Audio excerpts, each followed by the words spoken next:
এই মুহূর্তের বড় খবর, কথা যা কাজ তাই। বিজেপি নেতা তন্ময় বিশ্বাস প্রতিজ্ঞাবদ্ধ হয়েছিলেন যে কিনা রহিমার হত্যাকারীদের উপযুক্ত শাস্তি পাইয়ে দেবেন। সেই কথা রাখতেই 24 ঘন্টা না পেরোতে হাজির মুর্শিদাবাদ জেলার হরিয়ারপাড়া ব্লকের ধরমপুর অঞ্চলের রমনা গ্রামের মৃত বছর 13 রহিমার খাতুনের বাড়ি। পরিবারকে ইনসাফ পাইয়ে দেওয়ার জন্য দিল্লি থেকে কেন্দ্রীয় সংখ্যালঘু মন্ত্রী মাননীয় ডক্টর জামাল সিদ্দিকী সাহেব সঙ্গে রাজ্য সংখ্যালঘু মোর্চার সভাপতি মাননীয় চার্লস নন্দী সাহেব।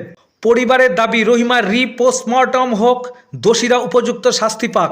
জামাল সাহেব আশ্বাস দেন দিল্লি গিয়ে স্বরাষ্ট্রমন্ত্রী মাননীয় অমিত শাহজির সাথে এবং প্রধানমন্ত্রী মাননীয় নরেন্দ্র মোদীর সঙ্গে কথা বলেই নাকি সামনের দিকে এগোবেন। কি বললেন দেখে নেব তার এক ঝলক। মুর্শিদাবাদ থেকে মিঠুনের সঙ্গে আবিদ হোসেন মন্ডলের report, TV ATM Bangla, Kolkata.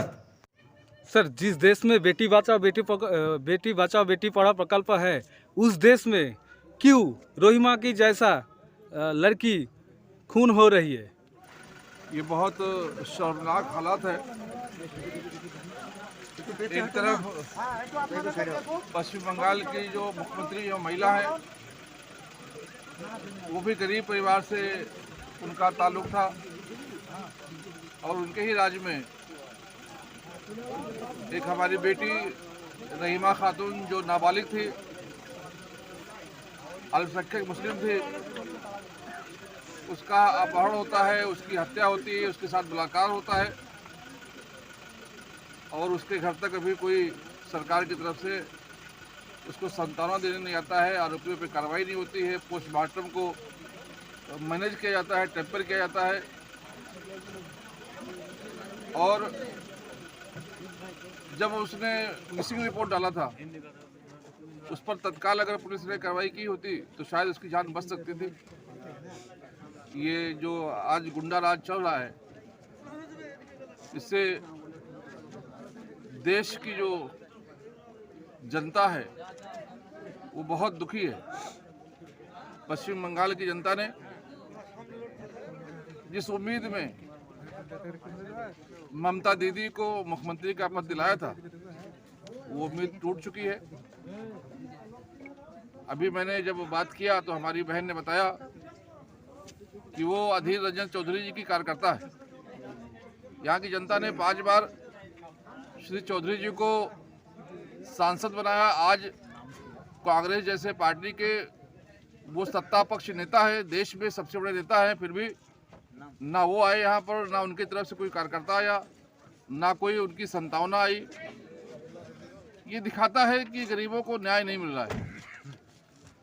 आज हमारे भाई और हमारे प्रदेश के अध्यक्ष चार्ल्स नंदी जी ने मुझे बताया, मैं यहाँ दौरे पर था, मैं आया हूँ, मैं बात किया हूँ।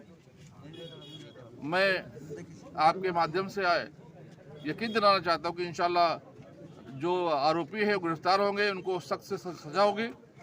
मैं इस बात को लेकर देश के प्रधानमंत्री माननीय नरेंद्र मोदी जी को भी अवगत कराऊंगा, देश के गृह मंत्री माननीय अमित शाह जी के पास भी जाऊंगा और पूरी बात बताकर जो आरोपी हैं उनको उन सलाखों के पीछे पहुंचाने का काम करूंगा।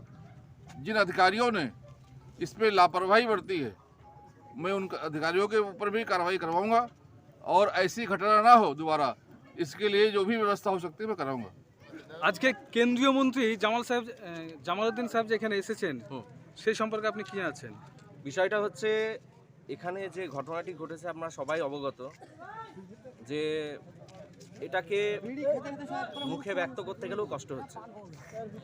আমাদের একটি ছোট্ট বোন রহিমাকে যেভাবে খুন করা হয়েছে সেই খবর পেয়ে আমি এখানে এসেছিলাম এর আগে। সেদিন আমি এখানে পরিবারকে বলে গিয়েছিলাম যে সত্যি বলতে কি এটা রাজনৈতিক না, আমি ব্যক্তিগতভাবে আমার বুকে লেগেছে কথাটা, এই ঘটনাটা। তা আমি বলেছিলাম সেদিন আপনাদের গ্রামবাসীর সামনে, সমস্ত গ্রামবাসীর সামনে, যে এর বিচার পাইয়ে দেওয়া হবে এবং তা করতে গেলে যা যা করতে হয় করব। সারা দেশে এখন ভারতীয় জনতা পার্টির সরকার আছে, হতে পারে রাজ্যে মুখ্যমন্ত্রী মমতা বন্দ্যোপাধ্যায়, তৃণমূলের সরকার চলছে, কিন্তু দেশের প্রধানমন্ত্রী এখনও কিন্তু নরেন্দ্র মোদী। তা মোদিজির আমলে এরকম একটা ঘটনা যদি ঘটে তাহলে তার বিচার হবে না, এটা হতে পারে না। এই দায়িত্ব নিয়েছিলাম এবং এটাও বলেছিলাম যদি এর বিচার না দিতে পারি পাইয়ে পরিবারকে সুবিচার, মেয়েটিকে ফিরিয়ে দেওয়া সম্ভব না, আর এর সত্যিকারের পুরোপুরি তাদের বিচার দেওয়া সম্ভব না, কিন্তু দোষীদের শাস্তি পাওয়ানোটা কিন্তু একটা দৃষ্টান্তমূলক শাস্তি দিলে আর আগামী দিনে যাতে কোনো দুষ্কৃতী বা কোনো মানুষ এই সাহসটা না পায় যে কারোর মেয়েকে খুন করবে, কারোর বোনকে খুন করবে, কারোর সন্তানকে খুন করবে।